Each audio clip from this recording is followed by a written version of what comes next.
Son 3 créditos, pero hacemos 4 horas presenciales por ahora. Y la idea es que esto fuera teórico práctico. Tenemos, como les digo, la parte del Chaco, que van a conocer. Nunca he ido al Chaco, pero sé que es una finca muy bonita y que el progreso a nivel económico y agroeconómico ha sido bastante, tiene una buena producción. Entonces, hay que reconocerla por la experiencia de tantos años para que ustedes vean que sí funciona un beneficio acá. Por otro lado, entonces, se habla de la justificación, pues básicamente la justificación concierne a todo lo que tiene que ver el proceso de transformación de todas esas gramíneas, pastos, fibra, en proteína de origen animal en forma de carne, leche y otros. Entonces, digamos que el rumiante tiene la particularidad que puede dar 100% fibra, ¿cierto? Sobre todo la celulosa, lo que hace que toda esa gran cantidad de fibra se procese a partir de las bacterias y eso lo transforma en grasa, leche, etc. Grasa, leche, carne. Resulta que habíamos hablado también que el proceso más importante a nivel de la adquisición de energía o de glucosa del alimento se llama gluconeogénesis. ¿Se acuerdan qué es eso? Formación de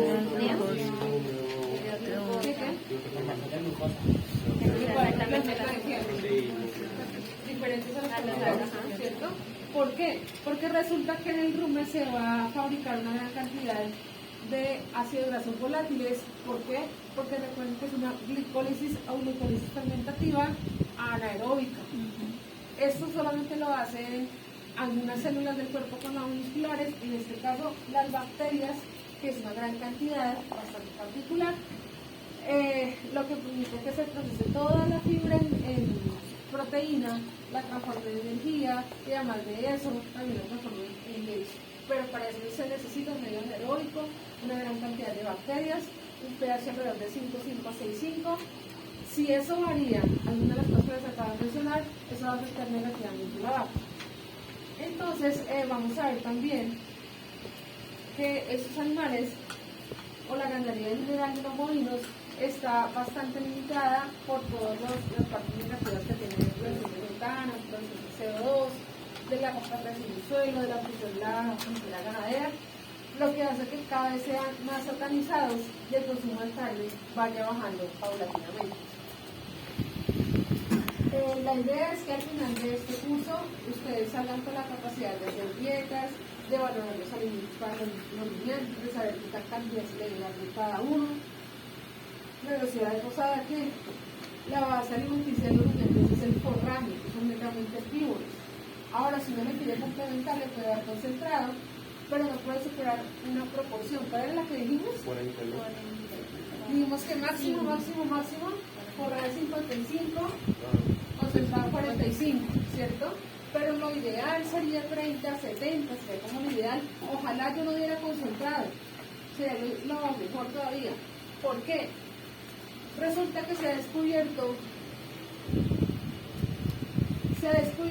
que cuando los animales bovinos comen concentrado, sus niveles de colesterol malo, o sea, de lipoproteína de baja densidad, van a ser mucho más altas que cuando consumimos solamente forraje.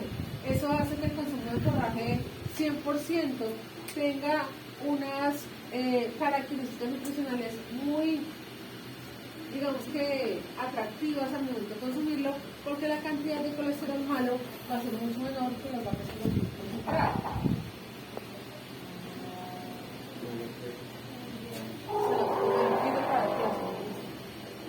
Bueno, por otro lado, entonces, hay que tener muy en cuenta esa parte de bromatología de los pastos y también saber la época de consumo para poder saber cómo se va a dar ese tipo de forraje a los animales, teniendo en cuenta la etapa fenológica. Recuerden que la etapa óptima para el pastoreo es la prefloración. Porque cuando llega la floración, todo lo que está llegando a la semilla y se pierde como la calidad de esa parte, esa pastura.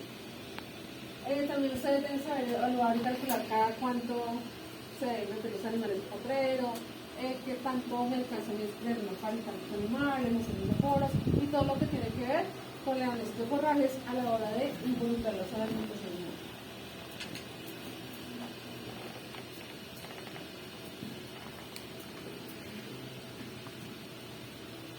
El objetivo general es conocer todo todo el proceso metabólico que tiene que ver con la parte de digestión de los nutrientes y la absorción de los diferentes nutrientes. Y esto cómo se va a representar en la parte productiva, ganancia de peso y producción de leche. Por otro lado, entonces se les da herramientas a ustedes para conocer el funcionamiento luminal. Además de eso, también se brinda algo de herramientas para que conozcan el proceso metabólico y qué puede suceder si no se altera. Ya dijimos que el consumo de concentrado, el alto consumo de concentrado, es uno de los factores que puede llegar a afectar directamente esa capacidad luminal de la fibra.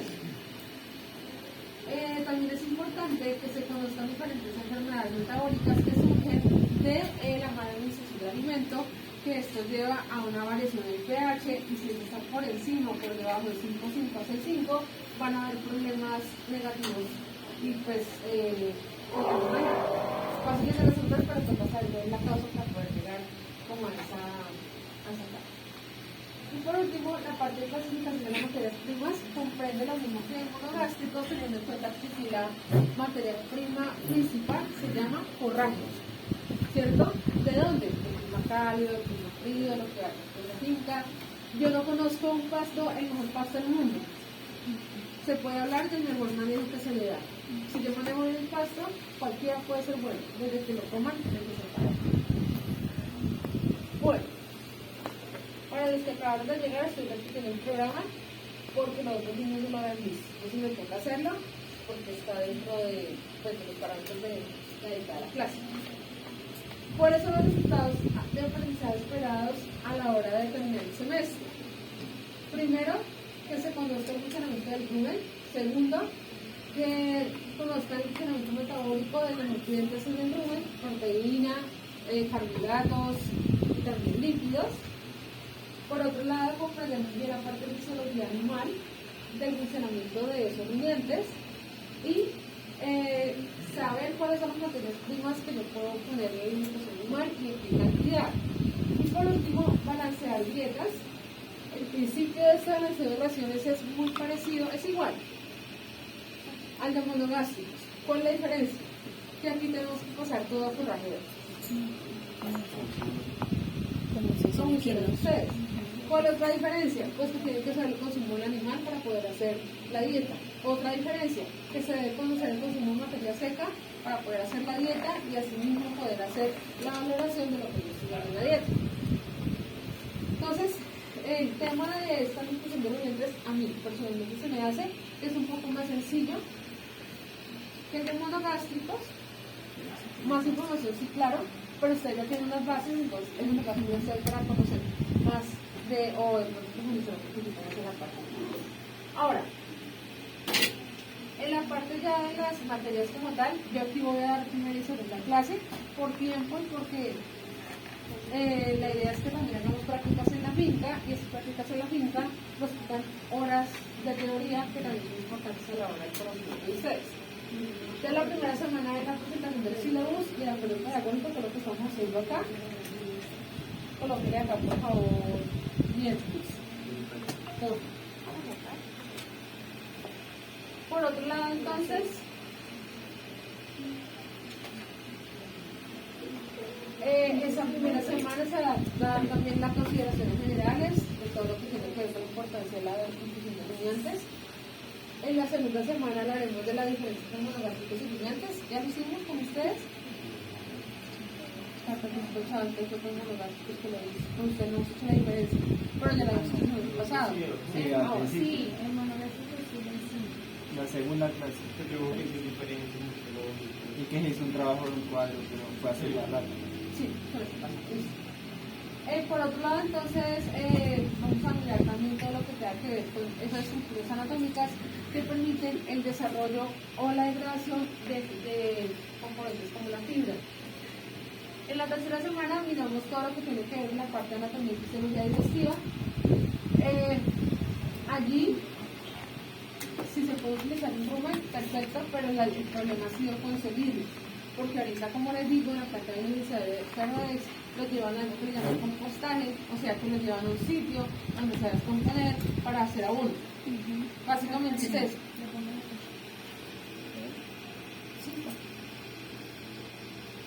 Entonces ha sido difícil conseguirlo, pero me da la impresión de que cuando uno lo ve en directo, se acuerda más de cómo son las estructuras y cuál es cuál. Si alguno lo puede conseguir en las personas que encargo y miramos a ver cómo hacemos la práctica. Por otro lado, entonces, después de seguir la parte de fisiología ruminal, entre esa fisiología ruminal hay dos, digamos que dos funciones que son vitales y propias del rumiante.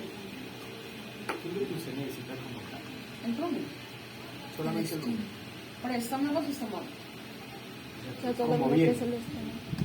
O sea, como viene, ojalá sin el contenido ruminal. Porque como viene, para que usted lo alce son 120 kilos, queda complicado transportar. Les toca desocupar. Yo me hablo con alguien. Sí, averigüen mi cuenta y cuadramos bien para poder hacer la práctica allá en necropsias o en Palermo, y vamos a ver, ¿listo? Porque creo que ustedes como estudiantes de anatomía de Ríos, de Ríos, no hicieron nunca presentación de rumen. No. Ni de nada. Ni de nada. Pero es que eso fue hace 4 años. No, la pandemia fue hace 4 años, ¿no? La afinación. La asignación. La plasminación es que, ¿la plasminación qué es? Es una técnica moderna para la conservación de las piezas de los animales anatómicas, que es con base en glicerina y formol. Antes a nosotros tocaban posetas llenas de un semestre para otro, irlas a limpiar y entonces el olfato se lo plantea así, ¿cierto? Porque era siempre con formol. Ustedes ahorita las ven plastinadas y tienen una cosa y la otra. Pues no te buscamos, pero sí, digamos que en la Tolima tienen eso por, sí, que plastinado.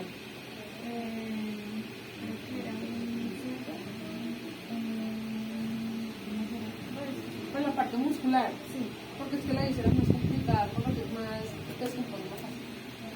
Bueno, pero entonces sí, digamos que se puede conseguir con los señores que hacen sacrificio de bovinos, no oficialmente. Yo estoy pensando en regalarlos a Antonio. Ellos le llaman normalmente matarillos, pero aquí vamos a hacer los señores que hacen sacrificio, que no es en las directrices del Bueno, entonces estamos diciendo que aquí en la parte fisiológica vamos a tener en cuenta unas funciones bastante importantes como la runa y el eructo propias del rumiante. Valga la redundancia, el rumiante tiene rumen, entonces por lo tanto hace rumia, que es la rumia que devuelve el alimento las veces que sea necesario hasta que sea de un tamaño adecuado que pueda ser degradado por las bacterias.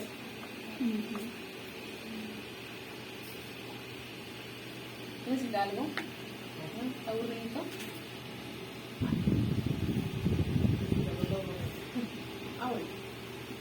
El eructo, entonces, ustedes saben que la fermentación de formación de gases, el eructo tiene que ver con la expulsión de esos gases vía oral y por ello se va a producir una mayor cantidad de metano.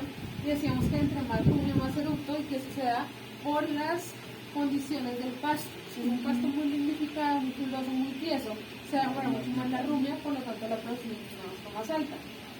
Pero si es un pasto de buena calidad, se puede bajar la cantidad de metano producida, nunca puede llegar a cero la producción de metano del rumen. La producción mía ganadera puede llegar a cero carbono por sumas y restos que yo hago de captura y de producción, pero que vaya a llegar a cero o a tener un poco más de bajo producción en el ambiente es imposible porque hace parte de su proceso. Bueno.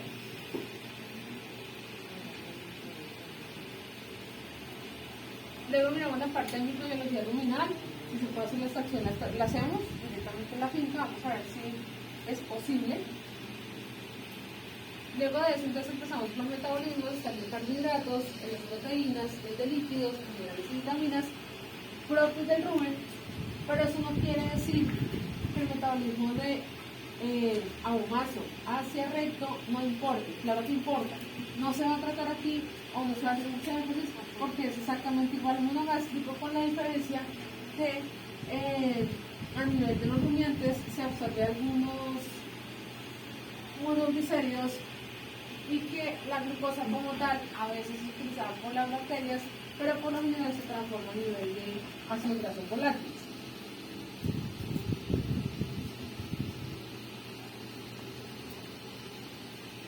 Bueno, también vamos a mirar todo lo que concierne la parte de metabolismos alteradas, como es la acidosis, como es la acidosis luminal, como es la alcalosis luminal, que básicamente es el cambio de pH por debajo de 5,5 acidosis, por encima de 6,5 alcalosis, y se da por lo general por un mal manejo a nivel de la nutrición de los animales.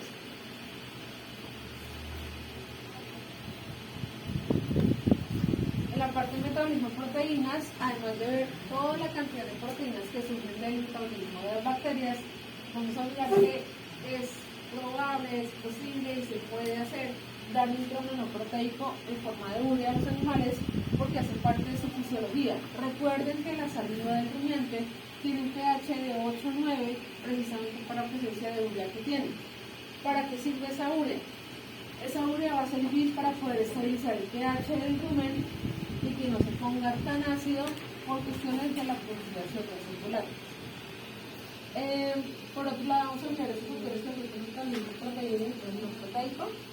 Entre ellos, ese factor lignina o a gran cantidad de fibra hace que además de que la lignina es digerible, hace que se cubra la proteína y que sea poco disponible para los animales. En cuanto a los lípidos, vamos a mirar dentro de lo que pasa allí, que son jabones cálcicos.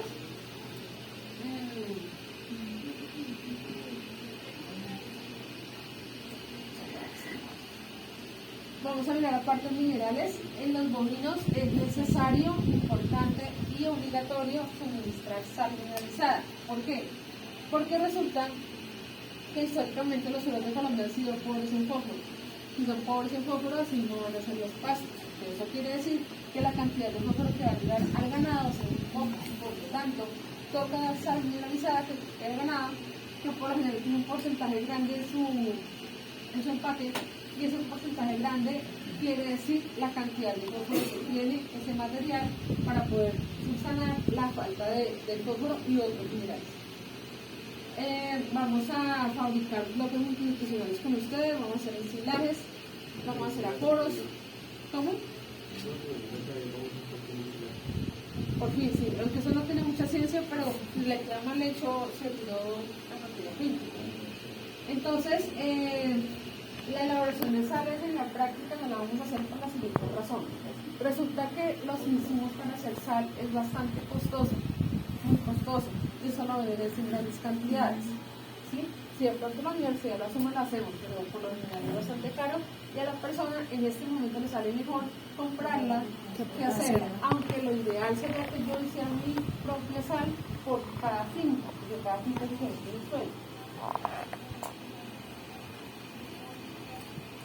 Esta parte del consumo de materia seca y de agua vamos a estar viendo durante todo el semestre, porque tenemos que participar en las dietas para saber el consumo de ciertas cosas, para poder saber cuánto se le da el concentrado, para todo. Entonces es importante que ustedes lo tengan presente. Lo de la parte de laboratorio de bromatología es lo que vamos a ir a hacer allá a la Universidad Cooperativa de Colombia, en Ibagué.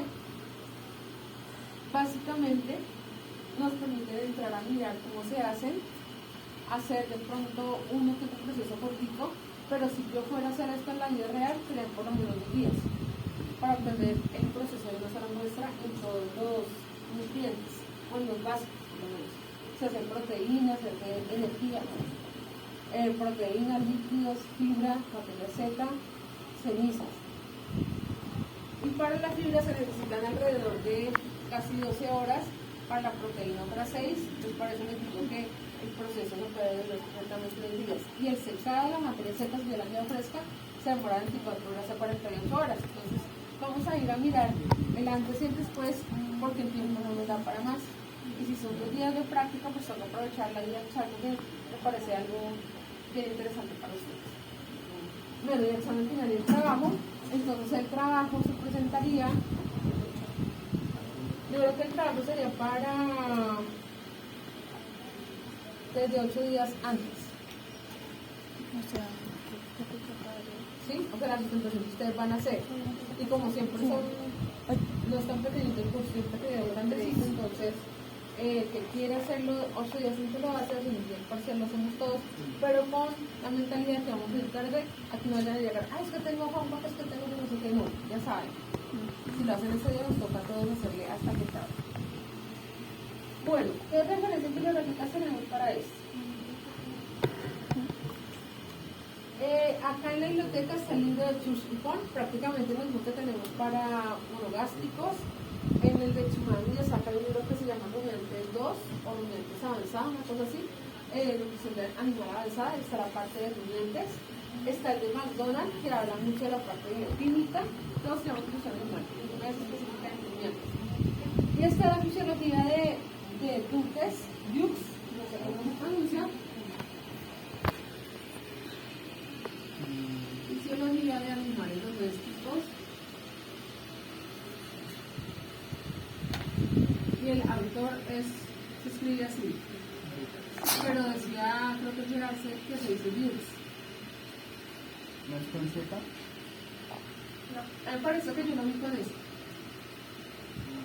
Entonces, acá en esta fisiología de animales domésticos de Dukes, le van a detallar muy, digamos, minuciosamente todo lo que pasa con las bacterias, todo lo que pasa con la fibra, todo lo que pasa con los carbohidratos, cómo es esa parte del pH, cómo son las contracciones, lo explican muy bien.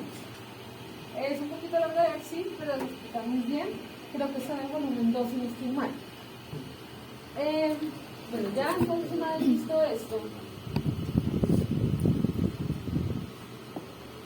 vamos a utilizar un libro en portugués que me hizo el favor de prestarme el libro de Elish. Y aquí vamos a sacar gran cantidad de información sobre todo lo que se refiere a la parte de los metabolismos de los nutrientes, porque en la parte anatómica no es que haya mucho. Entonces, la parte anatómica nos vamos a de pronto a basar de pronto en la de Dukes, o en diferentes anatomías, o en diferentes publicaciones que nos vengan. ¿Se acuerdan qué es esto? NRC, ¿qué es eso?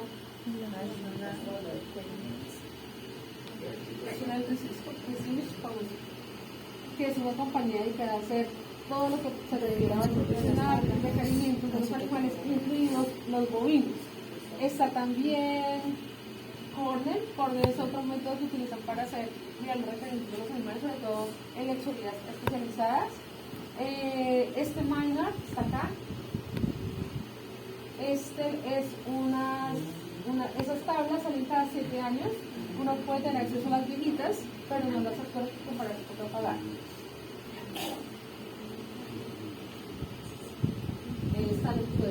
Este último, ¿saben cuál es, no? ¿Sí lo han utilizado alguna vez?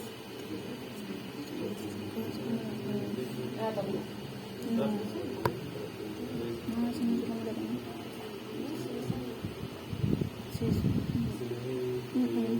Sí, son libros.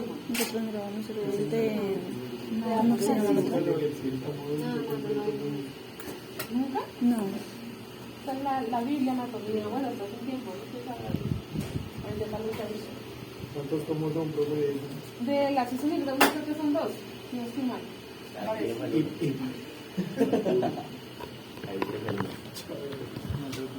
Esta es la base de nosotros para poder hacer las disecciones. A nosotros tocaba desde el sacrificio del animal hasta decir, bueno, aquí quedan los miembros traseros, delanteros, la cabeza, todo.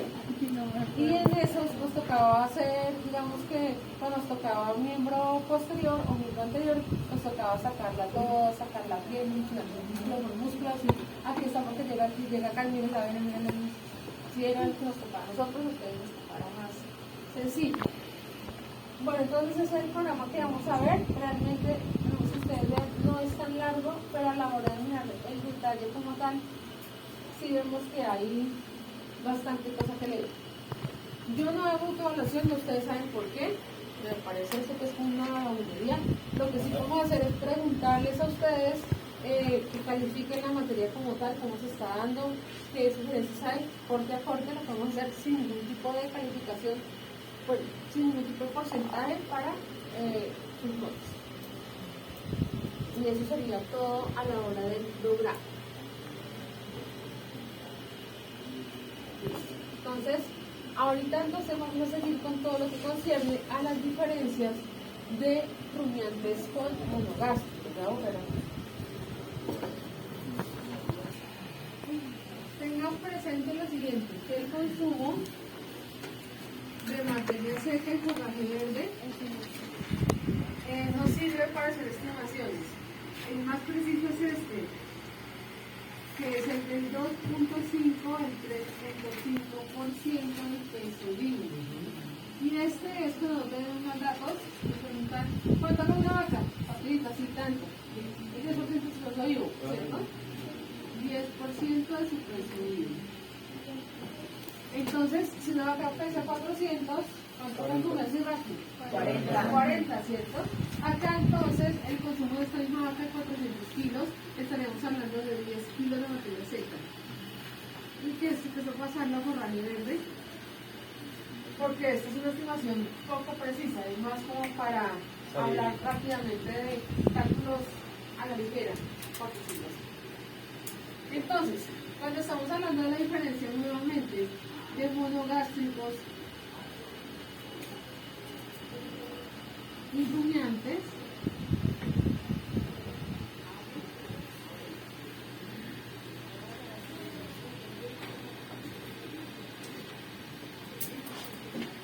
encontramos bien. En la boca, ¿cuál es la primera diferencia que encontramos? Los incisivos, los rumiantes no tienen. ¿No tienen incisivos? Superiores. ¿Y qué más? La lengua, ¿La el qué? músculo.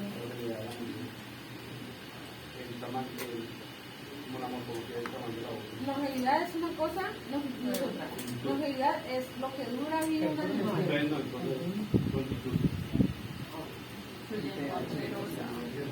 Entonces, en la boca vamos a encontrar lo siguiente. En la boca. Entonces, en cuanto a los dientes, encontramos que tienen incisivos, caninos, molares, premolares y molares. Premolares, molares, caninos también, son monogástricos. Los caninos. Sí. Los rumiantes no tienen Incisivos superiores. superiores y no tienen colmillos. Ni a los 15 años no tienen colmillos. En cuanto a la lengua, en los monogástricos es mucho más delgada. Más delgada. Acá los rumiantes va a ser más gruesa. Y lo de las papilas ventriculares. Sí. Es más gruesa y además de eso, mucho más musculosa. ¿Por qué? Eso tiene una razón fisiológica. Para agarrar el pasto. Porque la forma de arrancar el pasto se da de la aprehensión del alimento. Mientras ellos lo hacen con los labios, las patillas, los anteriores, la vaca utiliza exclusivamente la lengua, porque los labios de ellos son poco móviles. Acá tenemos de pronto, no en la mayoría, pero se pueden haber labios móviles, sobre todo como en el caballo. Las papilas gustativas, mencioné ahorita las papilas, los rumiantes son animales bastante sensitivos a la hora de los sabores. ¿Qué quiere decir eso? Que ellos son selectivos al alimentarse. Pero ustedes dirán, pero solamente come pasto. Claro, es lo que hacemos. Pero si yo tuviera un puntero con muchas especies, se van a comer la comida de usted primero. Papilas muy desarrolladas. Muy desarrolladas. Y además de eso, muy abundantes.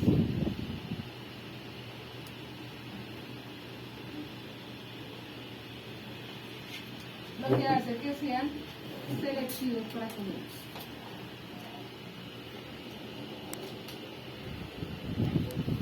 Ustedes ustedes fueron en Pastos a Rosario, final. ¿Por qué? Estamos en pandemia, ya como otros en pandemia.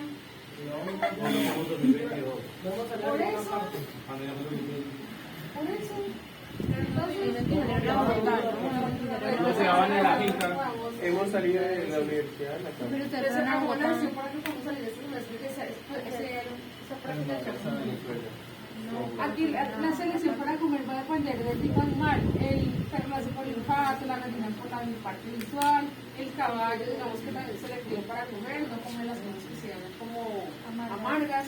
Pero pues en general, si yo no tengo más que darles, pues eso es lo que van a comer, no solo especie, ¿no? Bueno, por ese lado. Por otro lado, el pH. El pH de la saliva va a ser alrededor de 5,5 a 6,5. En los monogástricos y en los rumiantes, el pH de la saliva va a ser de 8 a 9 por la razón que tiene urea dentro de su saliva para amortiguar. La urea sirve como búfero tampón del pH luminal. ¿Qué es eso de búfero o tampón, muchachos? ¿Qué será eso? Búfero tampón.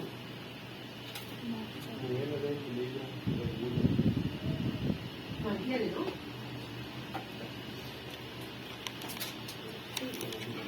Mantiene el pH. Los dos van a tener producción de bicarbonato. Acá también va a haber bicarbonato. Pero lo que va a hacer que ese pH sea básico es la presencia de urea. Recuerden que la escala de pH va de 1 a 14, ¿Qué cosa? siendo esto básico o alcalino, ácido, y este de acá es neutro. Entonces, en el rumen vamos a encontrar que el pH va a estar por acá, pero tampoco puede estar muy ácido porque todo tiende a, digamos, que a matar las bacterias. La producción de saliva. La producción de saliva está entre 1 a 5 litros, hasta 10 de pronto en el caballo, pero aquí en los rumiantes tenemos una producción de saliva de 120, alrededor de 120 litros. Para las vacas, o sea, bovinos, y alrededor de unos 5 a 10 litros para las ovejas y cabras. Recuerden que las ovejas y las cabras son muy eficientes, sobre todo las cabras, en el uso del agua. ¿Qué quiere decir eso? Que ellas la absorben hasta más no poder, siendo así entonces que las heces fecales de las cabras y de las ovejas, sobre todo las cabras, son unas bolitas bastante secas, porque se han extraído la gran cantidad de agua que tenían. En cambio, los bovinos, las postas de materia fecal tienen bastante agua y por lo tanto son mucho más eficientes las cabras y las ovejas que los bovinos en el uso del agua.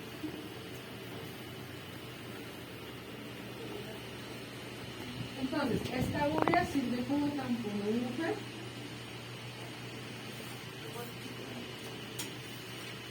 Del pH luminal.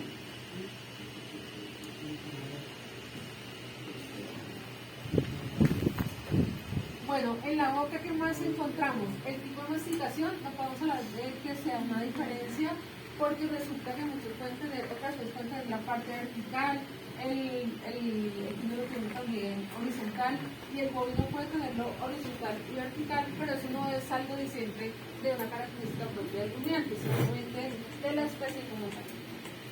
Bueno, por ese lado, ¿qué nos queda faltando acá? ¿Qué nos queda faltando aquí en la boca?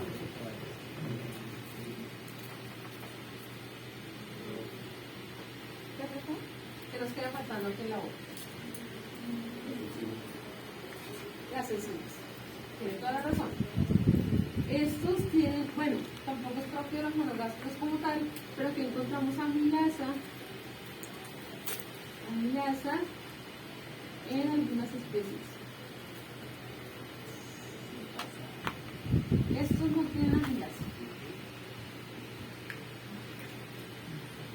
Pero se puede encontrar una lipasa en los terneros para la grasa de la leche.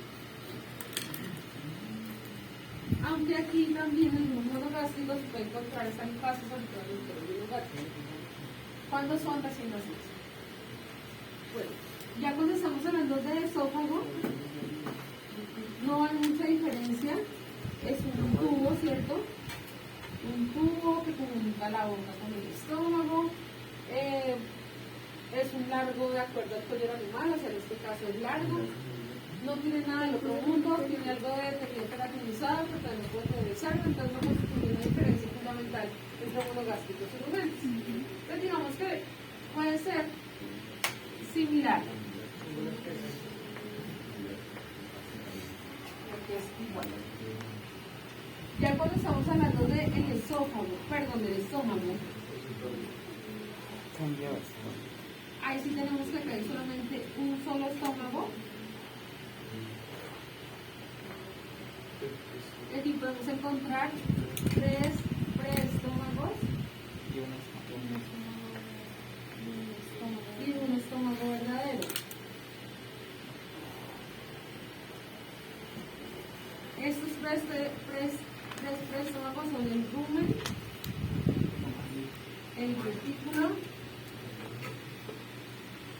el omas. Y en el verdadero le vamos a llamar aún más. Profe, qué pena esto. ¿La lipasa nomás se encuentra en el ternero? Sí, solamente, sí. vitaminas diferentes. pH del estómago verdadero, ¿cuánto es? ¿Cómo fue? pH del estómago verdadero, De 2 a 4. de 2 a 4, siendo mucho más ácido para animales carnívoros. Y acá encontramos que el pH del estómago verdadero es de, también de 2 a 4, digamos que sí, 2 a 4 está el rango también. En los preestómagos vamos a encontrar un pH ruminal, sobre todo, ideal, de 5,5 a 6,5. Recuerden que si el pH se me baja menos de 5,5, los primeros que se mueren son los protozoos. Y de ahí para abajo se quedan muy todos. Eso hace que haya una atonía ruminal, eso hace que se frenen los movimientos y que no pueda expulsar el gas como el hispanino en la teoría. O sea, el pH en los preestómagos sería de 5.5 a 6.5. Sí. Y en el estómago verdadero de 2 a 4. Entonces, por lo general se habla de este pH a nivel ruminal porque ese pH va a tener mucho que ver a la hora que genera bacterias de la fermentación. Aquí vamos a encontrar entonces otra característica, y es que estos tres preestómagos tienen una capa de queratina central, el epitelio escamoso.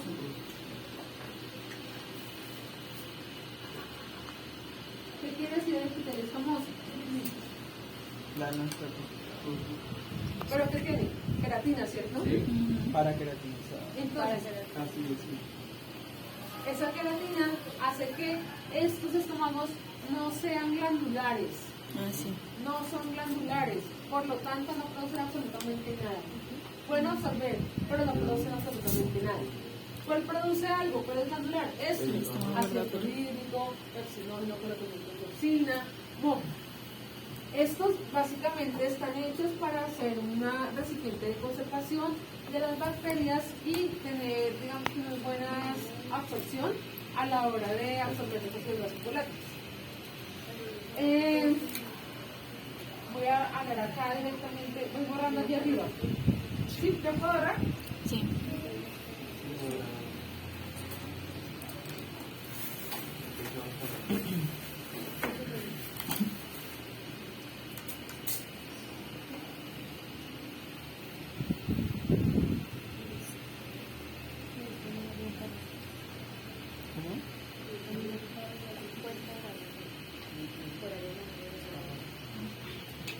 Entonces, en cuanto a los preestómagos,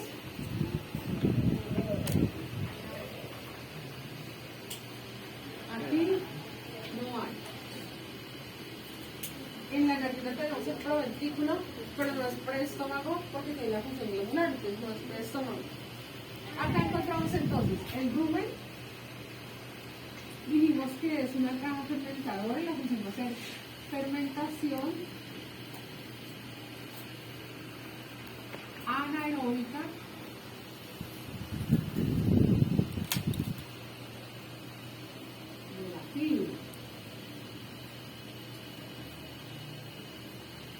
Por lo tanto, debe tener cero oxígeno. Y lo otro es que tiene una gran cantidad de microorganismos, entre ellos bacterias, hongos, protozoos y algunos biólogos.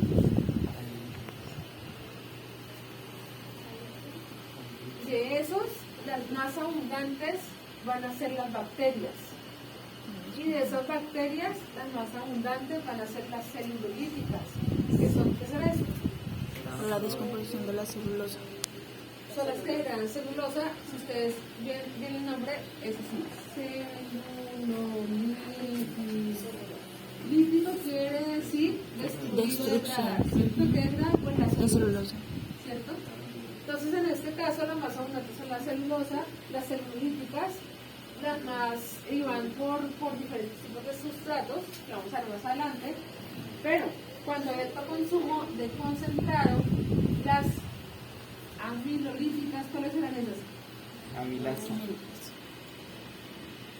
Degradan almidón, ¿cierto? O todo lo que tenga que ver con los carbohidratos. Cuando esto se aumenta por el consumo de bastante cantidad de carbohidratos, cereales o concentrado, entonces aumentan las bacterias celulíticas y me baja pH. Puede bajar por debajo de 5,5. Si baja así, mata las bacterias así. Entonces, ese rumen tiene una estructura bastante porosa que permite la absorción de ácidos grasos volátiles. Acá vamos a dejarlo. Este rumen tiene unos productos de la fermentación que son ácidos grasos volátiles, metano, CO2 y proteína, microbiana.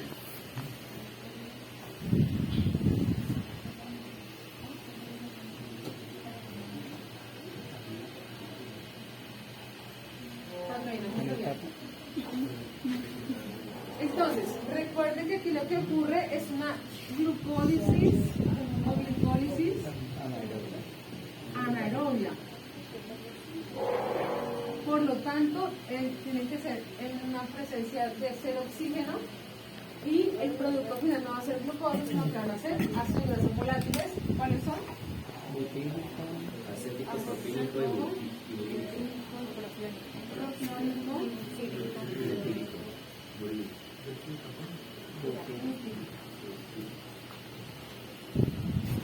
Estos ácidos son de la familia de los ácidos grasos que vimos la vez pasada, sino que son cortitos. Este tiene 2 carbonos, este tiene 3, este tiene 4.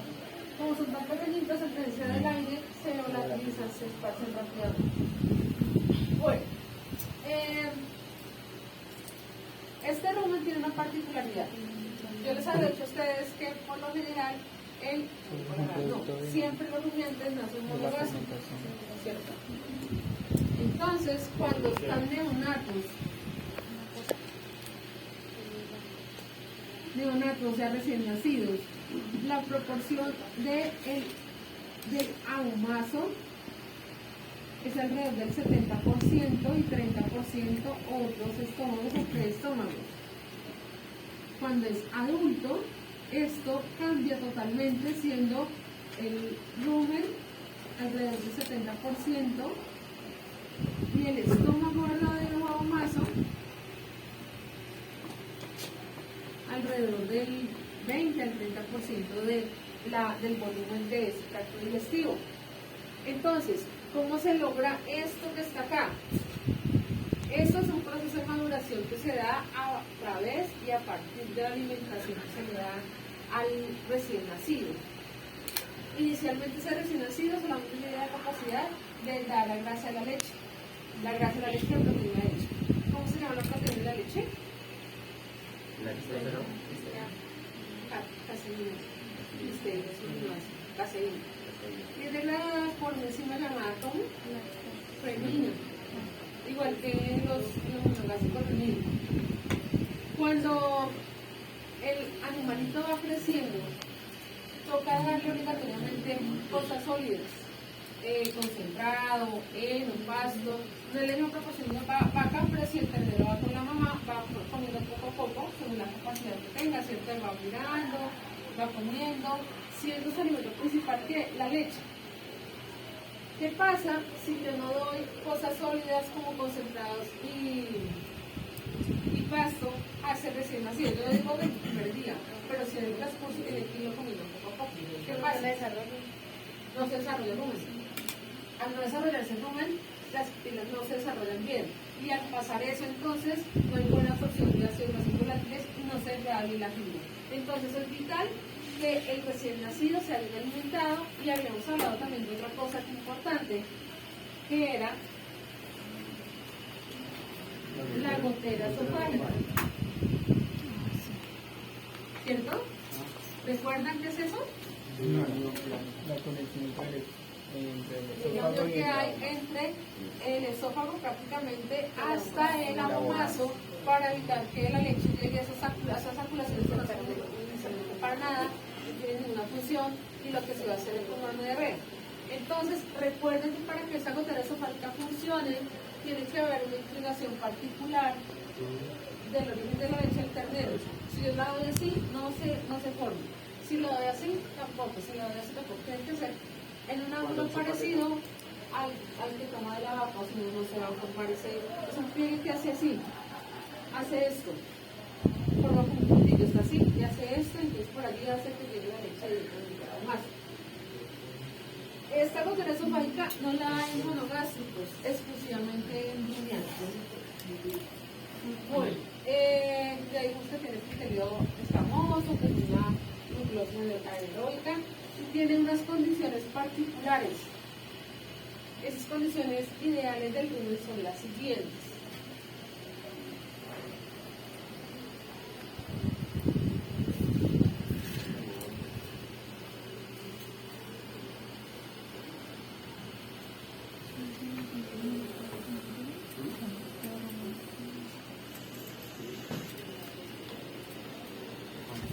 Entonces, las condiciones ideales del rumen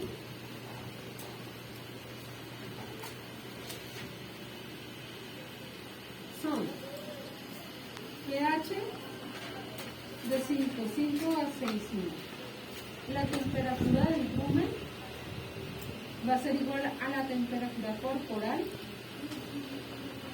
más 1 grado centígrado. ¿Qué quiere decir? Que la temperatura ruminal debe estar entre 39 y 42 grados centígrados. Otra característica particular es que hay degradación de fibra.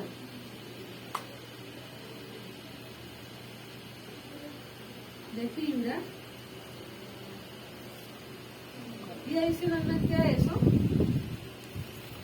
es anaeróbico.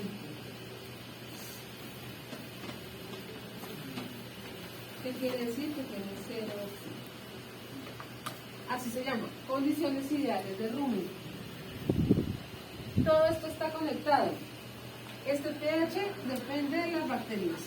La presencia de bacterias depende de lo que coman. Y lo que coman depende del manejo que yo le dé, como en MBZ, como médico veterinario, para poder tener una buena alimentación en los humanos.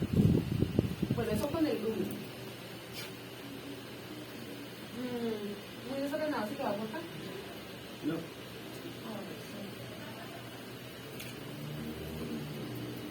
En cuanto al retículo, uno habla de retículo rumen, que les había dicho la vez pasada, anatómicamente es algo así por ese estilo, siendo este el retículo, y la única división que hay acá es un pliegue retículo ruminal por fuera, y por dentro se encuentran las semillas que no le acá en el rumen. Cuando hay contracciones, esto se fusiona, y por eso se habla de retículo rumen. Pero la fermentación como tal se va a dar acá. Entonces el retículo es el preestómago más craneal que hay.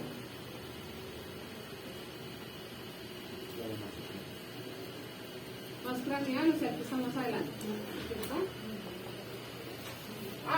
La capacidad de este rumen, la capacidad es alrededor de 120 litros, algunos dicen hasta 180 de contenido nominal. El bovino, sí, porque el bovino es como 25 kilos alrededor, no es constante. En este retículo es el más pequeño de todos, y sirve para retener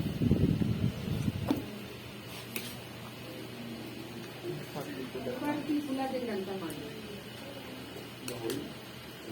En todos.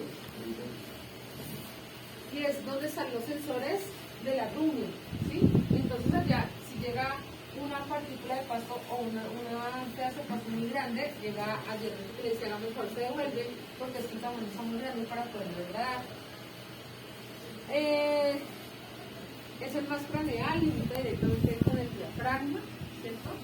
Lo podemos encontrar al lado izquierdo del animal. Entonces el otro aquí sería el omazo. Absorbe agua y nutrientes, absorbe agua y minerales. Es esférico.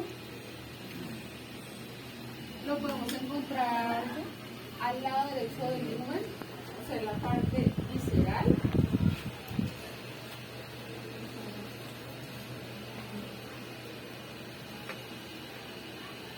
Recuerden que la zona visceral es la que está cerca de las otras vísceras, cerca del intestino, y la otra es parietal, que está aquí cerca de la parte del animal. Esto lo podemos, cuando yo voy a palpar o examinar un animal, es muy difícil hacerlo. Yo puedo palpar lumen en la muestra legal, puedo examinar el retículo con una condición específica del animal, pero esto me queda muy complicado, porque está entre el lumen y el intestino, entonces no tengo acceso a eso. ¿Sí? Está formada por unas papilas, digamos que con gran superficie. En forma de hojas. Profe, allá en el omazo absorbe minerales. Agua y minerales.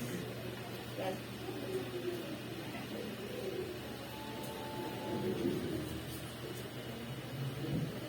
Es esférico, ya está, y es compacto.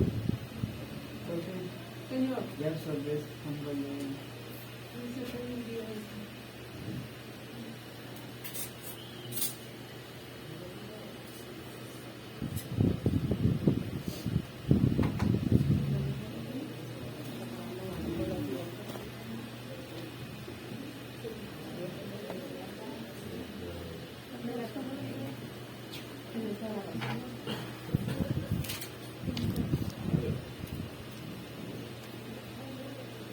Agua y minerales.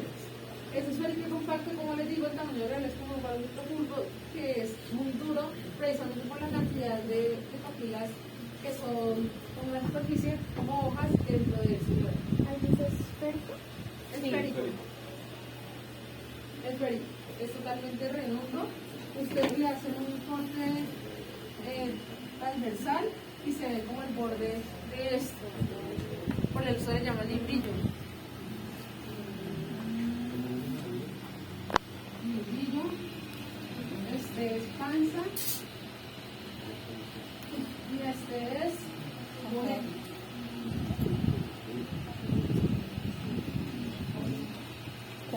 Boleto. Entonces yo la voy a tomar transversal y lo que observo yo es algo por eso sí. Por eso, como les digo, se llaman. Bueno, y por último tenemos, estos son preestómagos, ya cuando estamos hablando del ahomazo como tal, y la diferencia con el monogástrico va a ser la posición.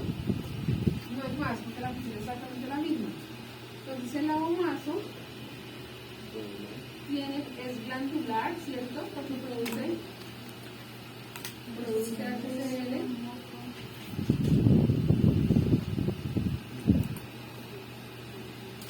Toxina, digamos. ¿Cómo se llama la toxina?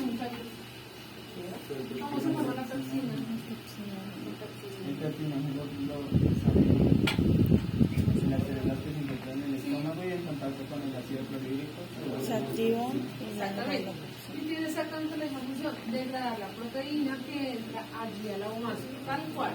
De aquí para adelante la función es exactamente la mismita.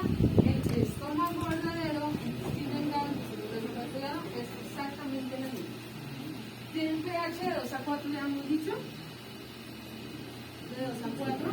La posición es particular porque está el estómago más ventral que hay. Se ubica en la pared central del abdomen, o en el piso, ¿no?, del abdomen, y por lo general está ubicado de esta manera. Y aquí está el rumen, entonces quedaría así.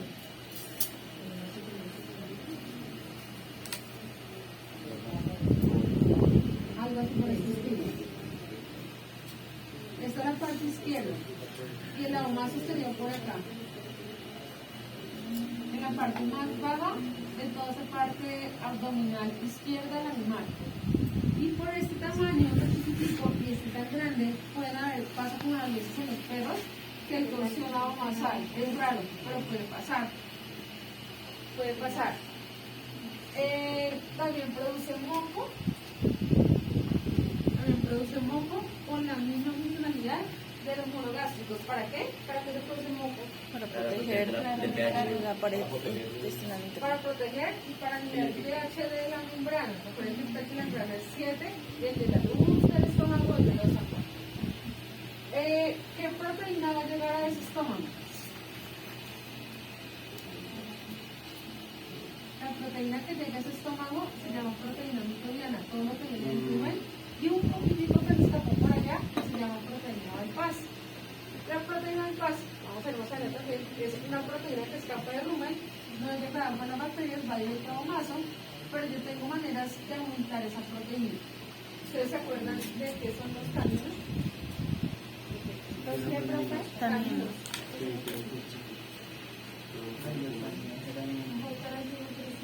Sí, ¿dónde lo han encontrado?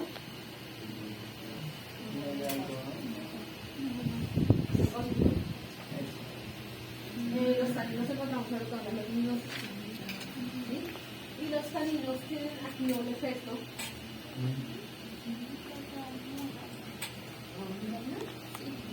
Díganme porque es muy importante.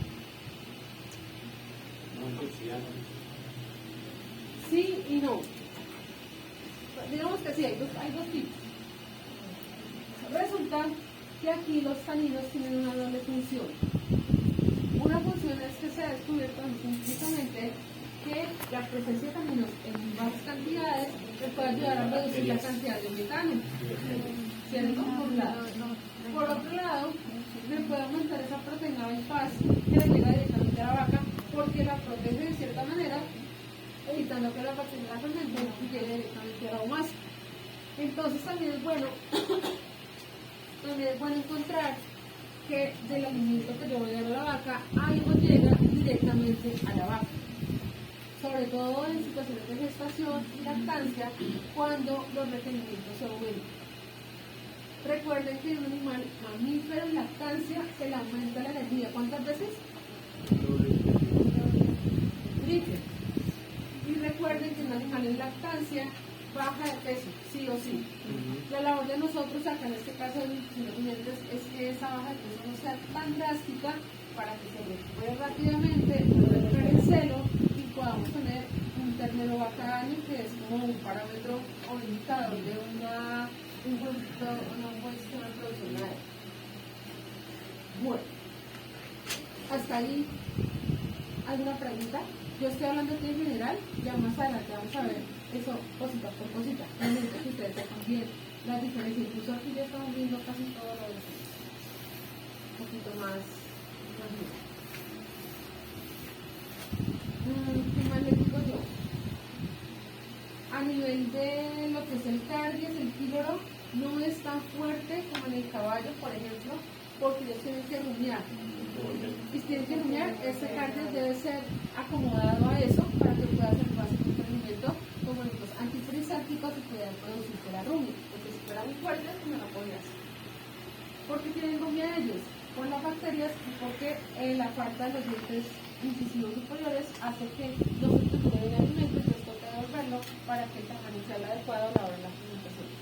No sé si la pregunta es muy tonta, pero el cardias estaría entre el contacto entre esófago rumen o entre omaso o aguamaso. Eso fue algo que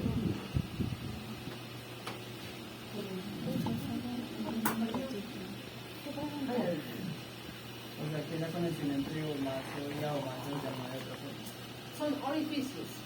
Orificio o amasal también, es cuando pasa de los estómago. Entonces, por lo general, yo tengo aquí el esófago y entra directamente al rumen, pero está en técnica aquí. En cambio, el omaso queda por acá y tiene un orificio que se llama retículo masal.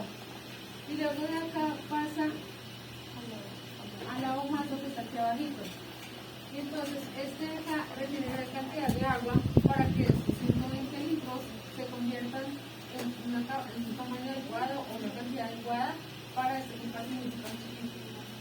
¿Sí? Entonces esto se va a comunicar aquí directamente y cuando estamos hablando de la gotera esofágica, básicamente es que están pequeñitos, entonces se forma un pliegue de aquí hasta aquí. ¿Sí? Aquí es cardias. El primero queda acá, del estómago al duodeno, lo mismo, cambia la composición del estómago. Bueno, ¿qué más sería por estos lados? ¿Dónde me queda?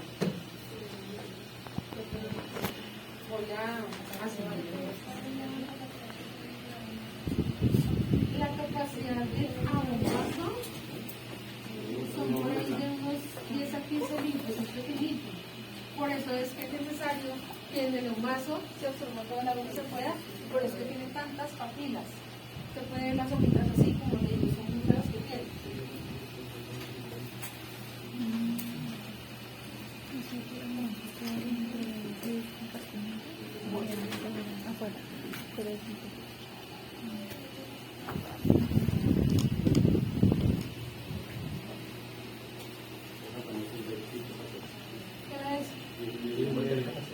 Pero tenemos estas diferencias y pues,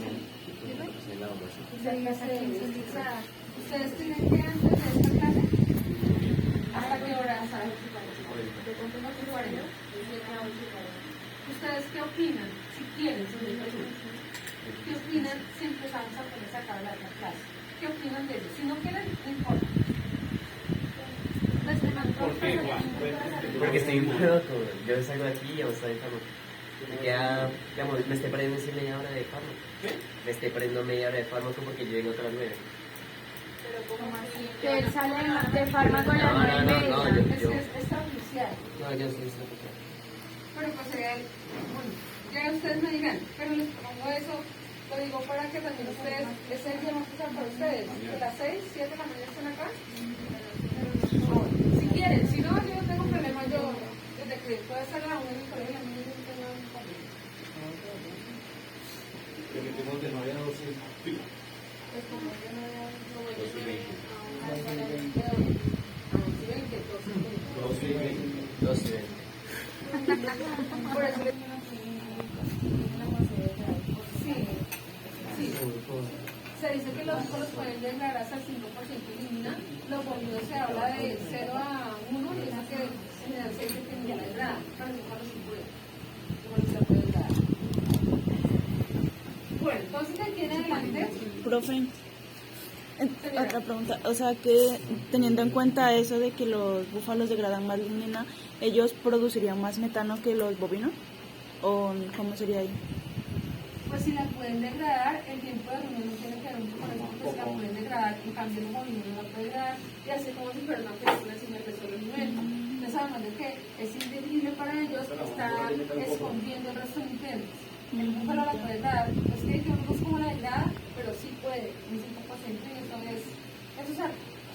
De lo que yo les contaba, el sistema que yo conocí de ganadería regenerativa, allá ustedes no ven, hay un animal flaquito por ahí que está como recién parido, pero el resto ustedes no ven animales flacos allá. Y el pasto, como les digo, el tiempo de descanso que les muy maduro. es muy prolongado, 90 días eso es mucho tiempo, casi el triple de lo que el pasto necesita. Y según ellos tienen allá endocrina, que es un excelente pasto. entonces habría que entrar a mirar detalladamente qué es lo que está pasando. Se supone que los requerimientos del búfalo son muy menores, hablan del 4 al 6% de proteína, poquitito. En cambio, el bovino del 11 al 12 al 18, dependiendo del tipo de producción también. Entre más leche, más especializada, más proteína. Aunque algunos autores, la mayoría, dicen que el rumen tiene la capacidad de fabricar absolutamente todos los aminoácidos que necesita el rumiante, desde que sea de una calidad proteína que se le dé. Entonces, algunos afirman que no hay necesidad de darle aminoácidos aparte, sino que ya con eso, desde que pase sea una calidad, bien. Otros se dicen que hay que agregar el medicina, pero pues eso ya depende de las zonas de sus animales. Pero no varía mucho en el estilo de vida o de origen de hábitat. ¿De qué? Que por lo menos el bovino es doméstico, digamos, prácticamente ha sido con el nombre, y el búfalo ha sido mucho más libre. Pero domesticado también. Pero sí, pero es que la cuestión es genética, la cuestión de la adaptabilidad del animal hacia la costumbre, ¿no? Pues, ¿qué le digo? Lo que pasa es que aquí en Colombia no se da mucho, pero los búfalos son un sistema de producción en muchos países. Ya Igual en Argentina hay muchísimos búfalos. allá también hay bastante angus y grandes. No sé de búfalos, pero angus y angus. Como en Cartagena lo colonizaron con búfalos. Está el Bajo Cauca, Sí, hay todo eso que es Cauca. y en Magdalena Medio también hay bastante búfalos. La diferencia, digamos que en el hábitat de estas dos especies es que el búfalo requiere agua para refrescarse. Entonces, si no está el agua, yo la pongo en la piscina, decía el señor que estaba allá, ellos deberían hacer en su sitio, una piscina, con una poseta. Él se refresca. Sí, parecido, pero parecido. Los niños tienen que tener agua porque la creo que se me adapta.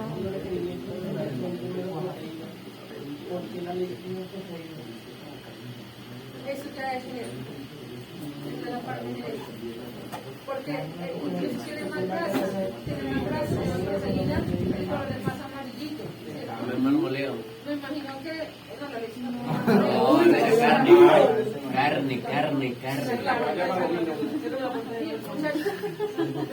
y los búfalos se consideran animales de propósito. Carne, leche, filo se refiere a carga. Bueno, sí, carga. Entonces son animales que lo utilizan mucho para tracción animal en países diferentes a Colombia, pero en nuestro se domesticado la ocupación en casa y eso que ahora hay alta población de búfalos. Pero búfalos, porque hay otros que son los bueyes que son prácticamente todos castrados para hacer su labor, pero el búfalo tiene como esa disposición genética de animal de caza, son robustos, como les digo yo de donde estuve, yo no vi un solo animal que hace. Y como un pasto a 90 días, que no es lo ideal, porque no es lo ideal. No es lo que se fuera con calidad de pasto, esos animales salían muy rápido, porque los venden para carne, atienden para carne. Y que los pagan muy bien, y decía el dueño de la finca, para el veterinario, que la ganancia es el doble de lo que puede haber móvil en las condiciones. Eso decía él, en las condiciones que tenía, porque también él tiene esa finca y como es una mayoría, pero tiene pedacitos para Velázquez. ¿Saben cuál es la raza Velázquez? La raza Velázquez es una raza sintética colombiana del Valle del Cauca, que ha ido aumentando su población últimamente porque antes había las de la finca de Celia y no más. Por su tamaño, por su producción y por la rusticidad, la zona acá. Esa queda en una cosa que se llama la boleta.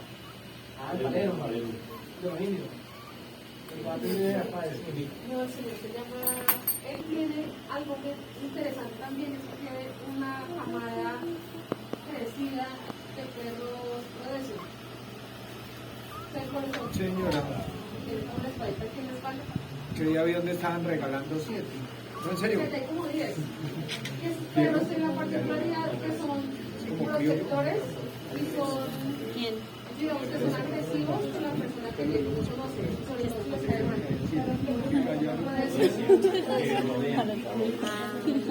tienen en el lomo, tienen la cresta. una marquita, La cresta. como así. Viene el rebelde. Pero no área de eso. Sigamos con usted. A nivel del intestino delgado, pues es prácticamente lo mismo, varía de pronto el tamaño, pero pues también varía en la distribución del aparato gástrico. El intestino grueso, exactamente igual también.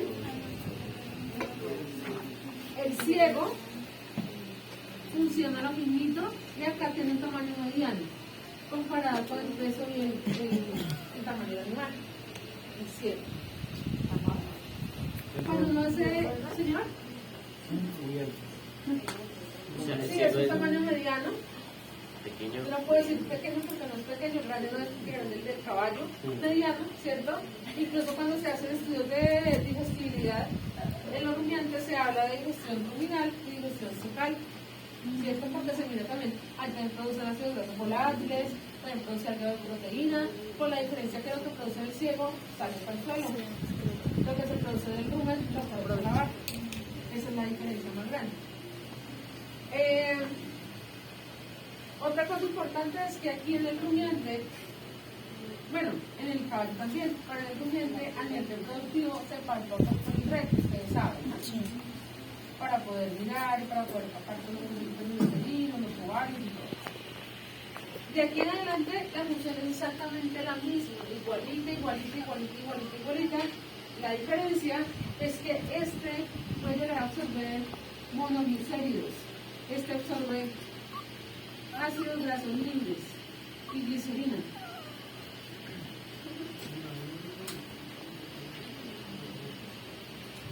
Esa sería como la diferencia en general de los rumiantes y los monogástricos, con la salvedad que estos pueden transformar toda esa cantidad de fibra que nosotros no podemos acceder y la transforman en proteína de buena calidad para los humanos.